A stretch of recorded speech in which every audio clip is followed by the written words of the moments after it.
Bonjour, moi c'est Alino Faso, soyez les bienvenus à Propulsion TV.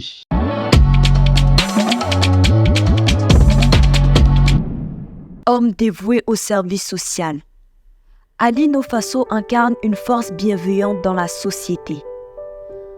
Accourir pour sauver une mère souffrant de cancer de sein. Trouver des couveuses pour des bébés prématurés. Aider des personnes en situation de handicap. Autant d'actions généreuses et d'engagements infatigables qui font de lui un véritable héros au service de la nation. Alino, vous êtes considéré comme l'une des personnes les plus influentes sur les réseaux sociaux. Comment en êtes-vous arrivé là? Je pense qu'il y a peut-être d'autres personnes qui sont plus suivies, mais bon, si on le dit, c'est que certainement les personnes ont fait cette remarque.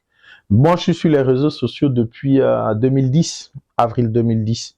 Peut-être que c'est par rapport aux actions que je fais ou encore parce que j'ai le métier que je fais communicateur, parce que j'ai animé plein de spectacles, j'ai fait la télévision, la RTB notamment.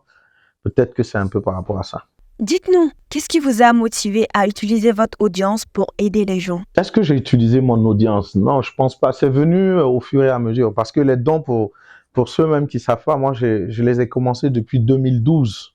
Avec un groupe d'amis qu'on appelait les Amis du Cœur, c'est une association d'ailleurs.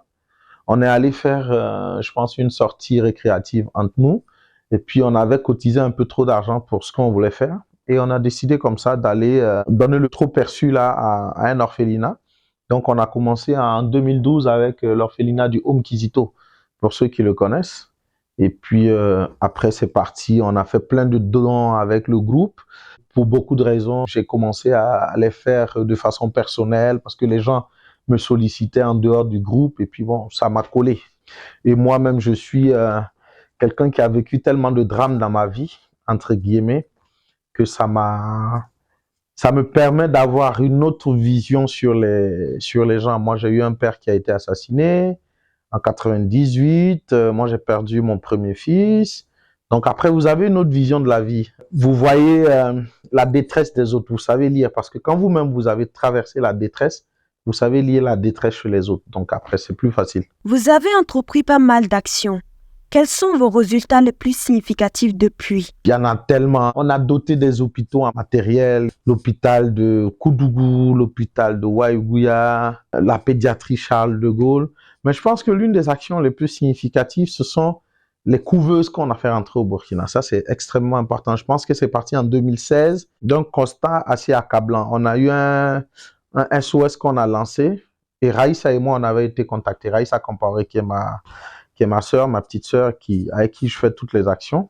On avait été contactés et puis on a couru, bataillé pour pouvoir avoir des couveuses pour les prématurés. C'était des filles parce qu'elles étaient nées prématurées. Elles étaient extrêmement faibles. Elles étaient d'abord arrivées à Yalgado, elles avaient reçu de l'oxygène, mais il fallait les transporter. Donc on les a transportées rapidement. Il n'y avait pas de couveuse. Les seules couveuses qui existaient, c'était dans certaines cliniques, mais il fallait déposer une caution de 500 000 francs. Et même quand on les a envoyés à l'hôpital qui s'appelait Blaise Compaoré en son temps, Tengandogo aujourd'hui, on a payé des cautions de 50 000 pour les deux. Mais malheureusement, elles ont été tellement en souffrance sans couveuse parce qu'on a fait pratiquement tout, un 5 amis, on est rentré ici, sortir ici, mais elles ont tellement souffert dehors, manque d'oxygène et tout ça, qu'elles ont fini par décéder. Elles se sont succédées et ça nous a fatigués. On s'est rendu compte qu'à Yalgado, il n'y avait que 2 couveuses qui marchaient même pas, qui n'étaient pas fonctionnelles. Et puis, dans les autres hôpitaux où il y en avait, peut-être il y en avait 2 où il y avait dans des cliniques privées, il fallait déposer des cautions qui valaient 500 000. On a lancé une opération, on a pu avoir nous-mêmes autour de 15-20 couveuses, mais au même moment qu'on lançait l'opération, les gens se sont rendus compte qu'il n'y avait pas de couveuse. Donc, à partir de notre opération, au moins 80 couveuses sont entrées au Burkina. Ça a pu sauver des milliers de bébés. Vous n'imaginez pas. Vous savez, c'est une fatalité quand vous arrivez à Yalgado. Quand vous voyez une femme sortir avec un carton, ne pensez pas que c'est du sucre qui est dedans, c'est un bébé, un prématuré. Et il y a l'expression amoureux qui dit « Ah, biga katae », non, l'enfant n'est pas arrivé. Alors que c'est, excusez-moi de l'expression, c'est des conneries. On sauve des prématurés. Il y en a qui naissent prématurés. Aujourd'hui, il y en a plein qui vivent mieux. On peut les sauver. C'est juste une volonté politique. Quand on a lancé ça, on a été combattu comme vous n'imaginez pas. Vous n'imaginez pas. Jusqu'au haut lieu, jusqu'au gouvernement, on a été combattu. On a rencontré le ministre de la Santé en son temps qui nous a montré des SMS comment les gens lui ont dit de bloquer nos actions. Ben, il y a eu plein d'actions. Il y a eu plein d'actions. Des personnes que je suis arrivé à sauver au niveau de la pédiatrie, des opérations de cœur qu'on a fait, où on a fait partir des bébés en France, des cardiopathies, où on a fait partir des gens, où j'ai fait opérer, il y en a plein, des milliers de gens ont été sauvés. Après, ce n'est pas facile aussi de le faire. Comment être sûr que vos actions ont un impact durable sur les personnes que vous soutenez? Déjà, quand on veut aider quelqu'un, on ne fait pas d'appel de fonds et puis on s'en va remettre l'argent directement à la personne. Ça, on ne le fait pas. Les gens, pour ceux qui l'ignorent, quand vous devez suivre une intervention chirurgicale, si on a fait la collecte, elle est de 1 million, on va s'assurer qu'on va payer l'opération, qu'on va payer les soins, que vous allez après sortir. Quand vous allez sortir, que vous êtes guéri et qu'on peut encore vous donner de l'argent même pour repartir, on va vous appeler et puis on va faire ce qu'on appelle un devoir de redevabilité. C'est-à-dire qu'on laisse un bon bout de temps. Quand vous êtes guéri maintenant, on dit aux gens qui ont contribué, parce que c'est des gens qui contribuent, on leur fait un point. Je faisais toujours ça, ça s'appelle le devoir de redevabilité. Puis on disait aux gens, ah, voici, le malade a reçu ça. Il se trouve dans cet état, ça va. Et puis après, un jour, on peut appeler. Mais généralement, même, c'est les familles qui vous appellent, hein, qui vous disent que c'est bon, ça a été bien fait. Mais malheureusement, au niveau des couveuses, vous faites le don et puis après, on vous envoie des photos de couveuses qui sont dans des magasins, qui ne sont pas utilisées. L'administration, c'est extrêmement compliqué. On ne peut pas tout dire, mais c'est extrêmement compliqué. Mais au niveau des malades, on gère. Il y a des enfants qu'on a sauvés au niveau de la pédiatrie où les parents nous envoient des photos 2 ans après, 3 ans. Il y a des quadruplés qu'on a sauvés, des bébés, des quintuplés même qu'on a sauvés à Bobo, où on nous envoie les photos. Et on les a sauvés quand ils étaient nés et puis on nous envoie les photos 5 ans plus tard pour dire « Ah, les enfants sont rentrés au CP1, c'est grâce à vous. » Il y en a plein.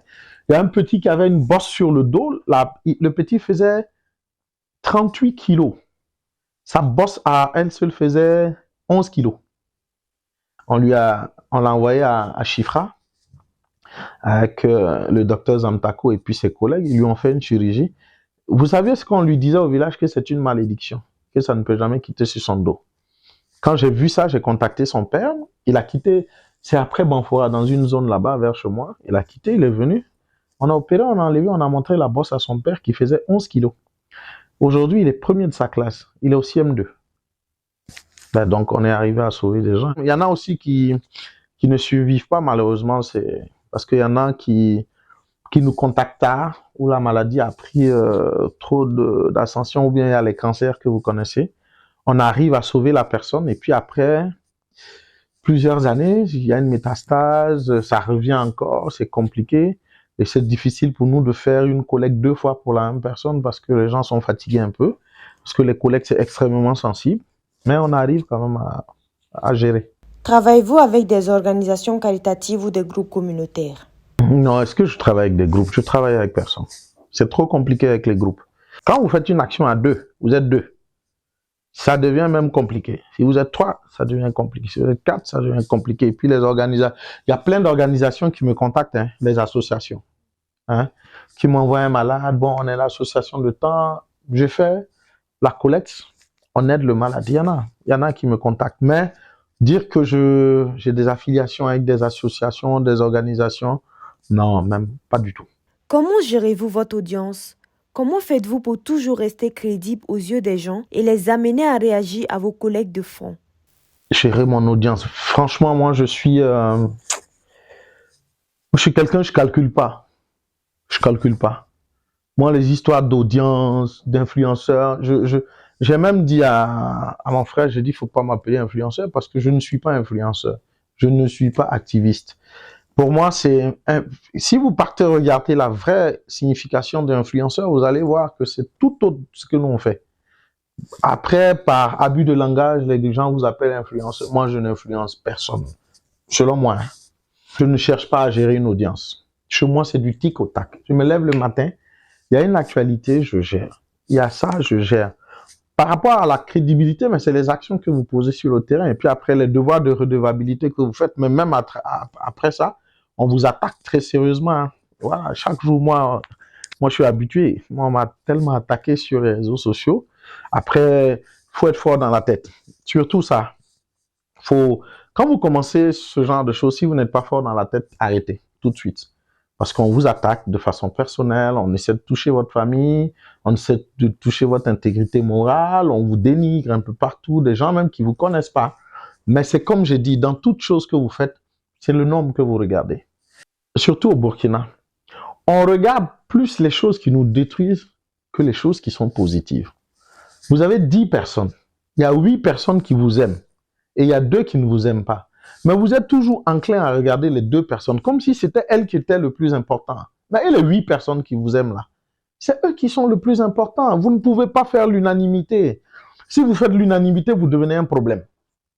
Si dans votre vie, vous commencez à faire l'unanimité partout, c'est-à-dire que partout on vous aime, quand vous rentrez, vous devenez un problème. Sachez que le jour que vous allez avoir un souci, vous aurez moins de force à résister. Mais de temps en temps, quand vous prenez les coups, vous vous préparez, vous savez où vous ne devez pas mettre les pieds, vous commettez des erreurs, vous tombez dans des pièges, vous faites des erreurs de communication, et puis après, vous relativisez. Donc, c'est tout ça un peu gérer l'audience, si on peut le dire comme ça. Quelles sont les compétences, les qualités que vous considérez comme les plus importantes pour réussir en tant que personne engagée dans les œuvres sociales? Il faut prendre beaucoup de recul dans les critiques. Parce que toutes ne sont pas mauvaises aussi. Il faut faire attention. Il faut savoir se remettre en cause et puis ne pas avoir la grosse tête. Parce que le problème des réseaux sociaux, c'est ça. Vous avez plus d'1 million de personnes qui vous suivent. Mais pas qu'ici. À l'extérieur, un peu partout. Donc, si vous jouez les dangereux et puis vous n'avez pas la tête sur les épaules, vous croyez que vous êtes fort, les réseaux sociaux, ça reste les réseaux sociaux. C'est du virtuel.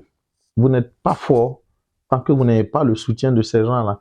Et tant que vous ne faites pas des choses respectables.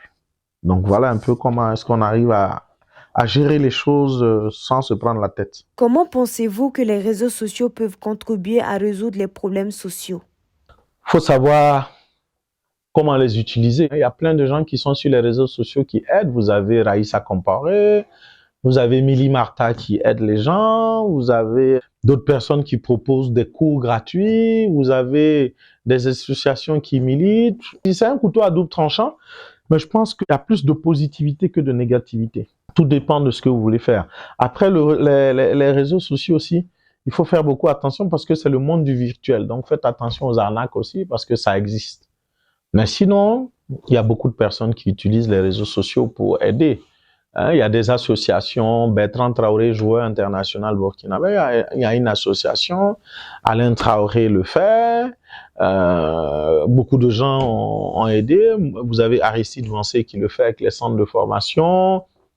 Vous avez des associations, vous avez Hassan Hayek au niveau de la Côte d'Ivoire qui fait un peu comme moi, qui mobilise des fonds, qui aide des gens.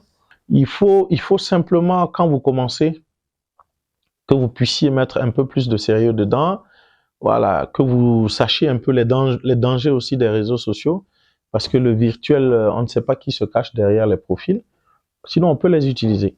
En ce moment, nous sommes en guerre.